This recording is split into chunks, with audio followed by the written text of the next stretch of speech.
Hey, all you little dummies out there. This is the head.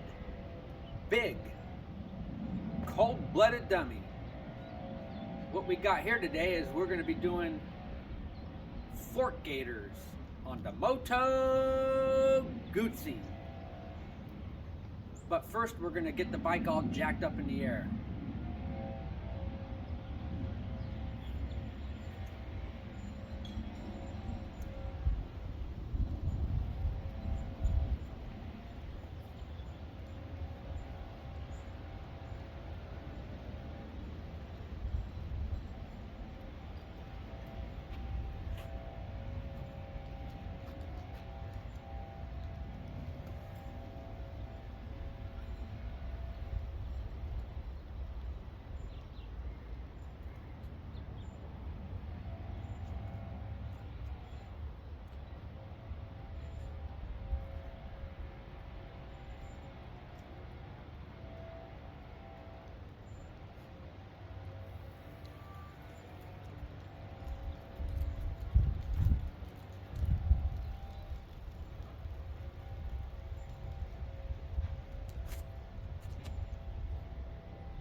Alright, after you get it all jacked up, you want to shake it a little bit, make sure everything is stable. So there you go. Now we're all jacked up in the air and ready to do our work. Okay, I'll put you guys on hold and we'll check back in a little bit.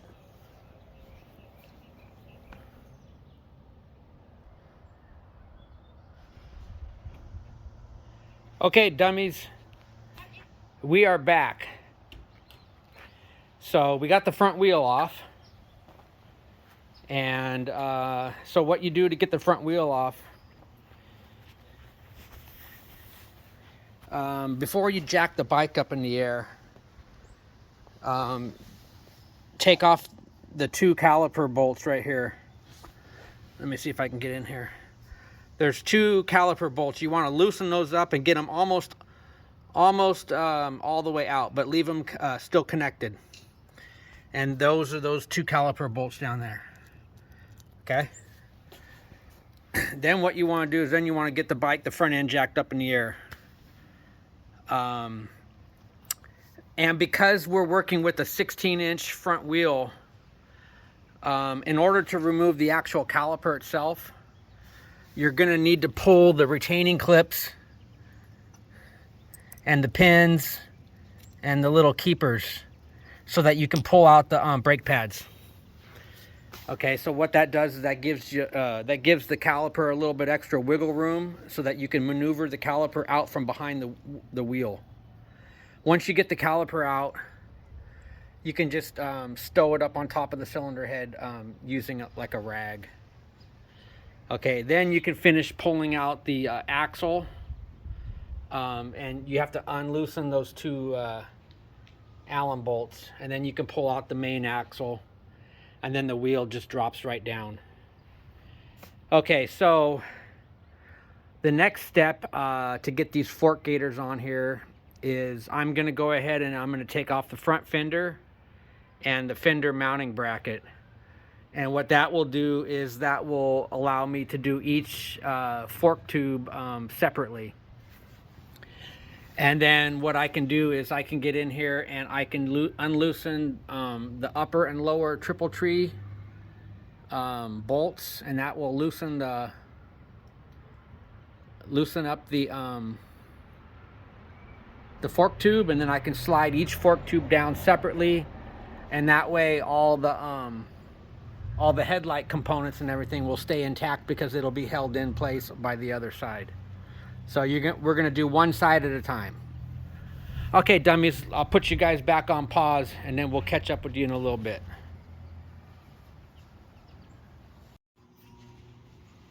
Okay, little dummies, we got the first fork tube out, the fork leg, and there's only 3 Allen bolts, one on the lower, one on the upper, and one on the headlight clamp. Okay, so you loosen those up, and then you squirt some WD-40 on the fork tube, and then you just twist it and it comes right out. Okay, so what we're going to do here is we're going to put on our fork gator. And it's just pretty simple. And then here's the retaining clip. And then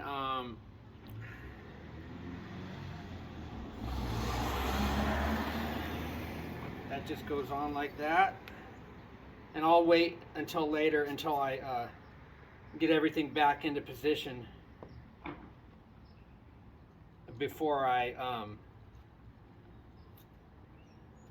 tighten up the clamp on the fork gator. Okay, reverse.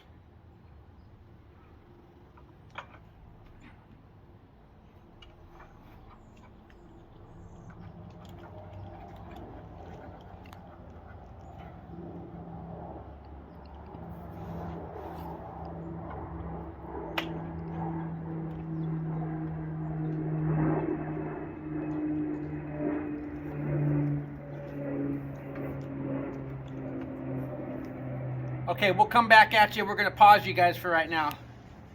Okay, thank you. Okay, all you little dummies out there, we got both of the gators on. And now we're cooking on the front burner. So we had the second, we had the left-hand side fork off. And we had to remove the speed sensor and everything and just kind of hang it out of the way. But we got that all back installed. And we've got we just have the bottom bolts tightened down for now. And then once I put the fender back on and get the fender bolted, that'll level off the height of the fork tubes. Although when I did take them apart, I got them pretty much right back exactly where they're supposed to go on both sides, so shouldn't be an issue. And then once we get the fender back on, then we can start getting the wheel back together and then get everything torqued down and all that stuff. So one thing I would recommend doing is spray a lot of WD-40 on the fork tubes when you're sliding them in and out. Just spray it on there, and that'll make it easier to slide them up and down. Otherwise, there were no issues at all. It went on real smooth. And on the back of the fork gators, there's a tiny little rubber hole. Let's see, where is it? Yeah, here's the tiny little rubber hole. I'll just swing it around. And there's a rubber hole on the top and on the bottom, and that should be facing rear. So if any moisture or condensation gets in there, it'll come out. All right, dummies. I'll put you back on hold until we get it all done. Put you on pause. Hey, all you little dummies out there. Just wanted to give you a quick little tip here. When you're removing the caliper on the front wheel on the bobber. Since it's got a 16-inch rim, there's not a lot of room in between the rotor and the rim to get the caliper out. So the only way to do it is to take out the pads. So if you notice here, no pads, and you can slide it right in there, and then it goes right into position and lines up with the bolt holes, and then you can put the pads back in. So just a little hint, a tip for you guys.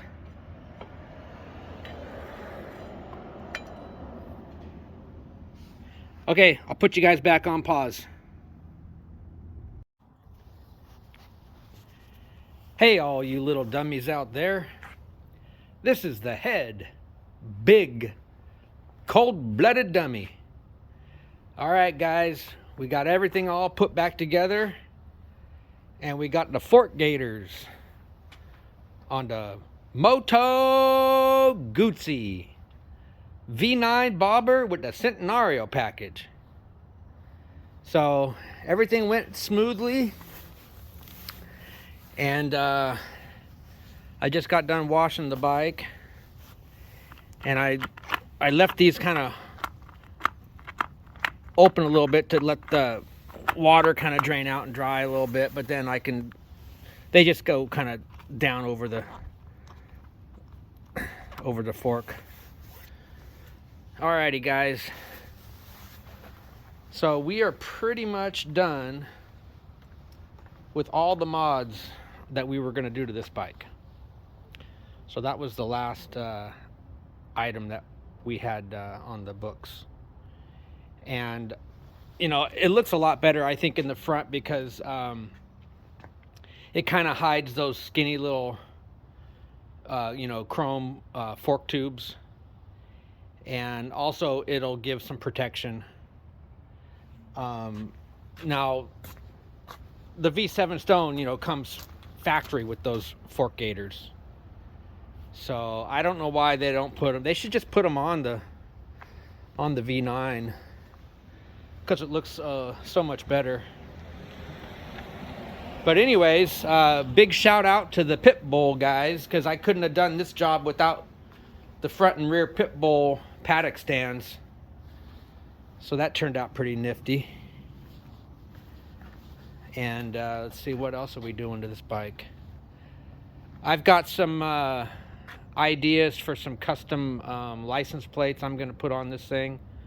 I'm going to go with black and yellow for both of the Moto Guzzis. So, but that takes, like, when you order them, it usually takes like 4 to 6 months for them to come in. So that'll be sometime this summer. All right, all you little dummies out there, this is the head, big, cold-blooded dummy, signing out. Later, all you little gators.